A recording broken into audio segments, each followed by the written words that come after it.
Complex head మాస్టర్లందరికీ, మండల ఉపాధ్యాయులందరికీ నా యొక్క నమస్కారాలు. మేము 2023లో నేను పెదపట్టపాలెం హై స్కూల్ నుంచి హెడ్ మాస్టర్గా ట్రాన్స్ఫర్లో గుడ్లూరు మండలం చిన్నలాటపై హై స్కూల్కి వెళ్ళడం జరిగింది.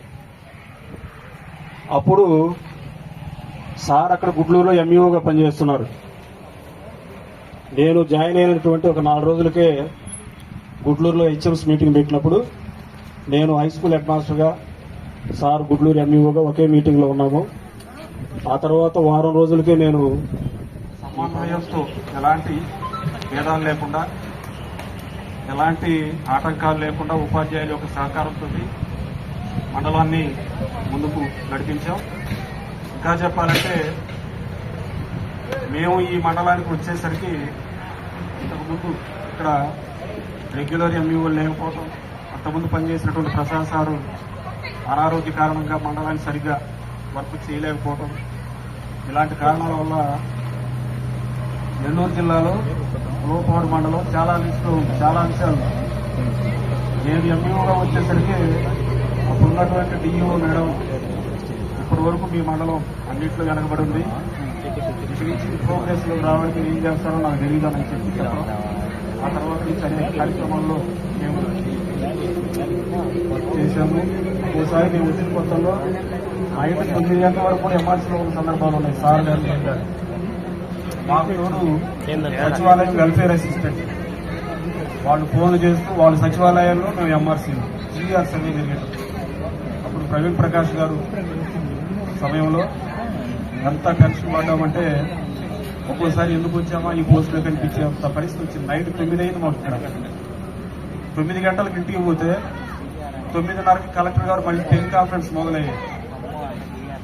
10-10:30 కూడా అయ్యేది నైట్. అలాంటి సందర్భాల్లో కొంచెం ఓపికగానే కష్టపడ్డాము. ఆ తర్వాత కొద్ది రోజులకి లోపాడు మండలం జిల్లాలోనే మరి ఒకసారి నేను ఎక్కేటప్పుడు ఒకసారి అక్కడ గమనించా, సెకండరీ గ్రేడ్ ఉపాధ్యాయుడిగా, స్కూల్ అసిస్టెంట్గా, ప్రధానోపాధ్యాయుడిగా, మండల విద్యాశాఖ అధికారిగా, ఉప విద్యాశాఖ అధికారి, ఇవన్నీ ఎండవే కానీ ఎప్పుడు చూడాల ఒకే వ్యక్తిలో. అది మీరు గమనించుకోవాలంటే 5 వ్యక్తులు ఉండాలన్నమాట. 5 వ్యక్తులు అక్కడే కనిపిస్తున్నారు అనమాట. ఒక వ్యక్తిలోనే 5 పోస్టులు అనమాట. మాకు ఒక స్టెప్ దాటి ఇంకో స్టెప్ వచ్చేందుకు 10 ఏళ్ళు అయింది. ఇంకా తర్వాత స్టెప్ ఉంటుందా లేదు కూడా తెలియదు. సార్ పేరు వినగానే నాకు గుర్తుకొచ్చేది అంటే అది కాదు గురువు అంటాడు, పెద్దవాళ్ళనైనా చిన్నవాళ్ళనైనా. అదేవిధంగా ఇంకో మాట ఏంటంటే అన్న అంటాడు, ఆయనకు మేము అన్నలం అంటాం. అదేవిధంగా ఆయనకు మేము గురువులం అంటాం.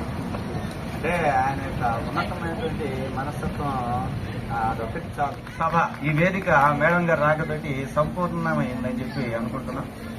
మరి నేను కేజీ నుంచి పీజీ దాకా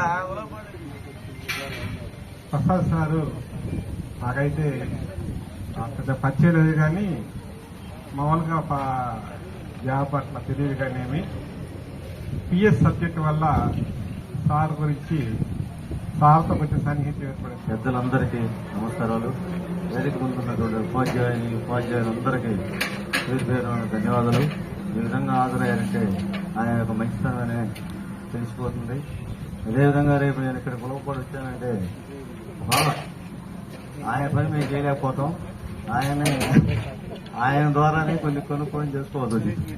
ఆయన యాక్టివ్గా ఉంటాడు, నేను ఎప్పుడో ఎక్కడో యాక్టివ్గా ఉన్నాం.